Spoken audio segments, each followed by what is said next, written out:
So, magsusukat ako ng bed skirt. So, ang tanong niya kasi is, gaano daw siya kahaba yung simula sa bed na foam hanggang sa baba.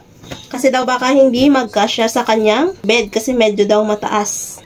So, ang sukat niya ay eto, 43. Simula dito sa taas, ayan, 43 cm yung kanyang haba.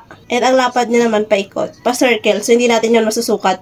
So, yung haba niya lang is 43 cm. So, ganyan siya kahaba.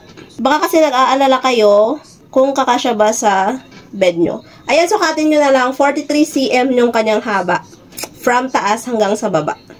Okay, ayan. So, again, meron tayo dyang iba't ibang kulay if you don't like pink. Tayo yellow, blue, maroon. Nakalimutan ko yung ibang kulay, pero marami pa tayo dyang ibang kulay na pwede nyong pagpilian sa yellow basket. Ayan, check out mo na!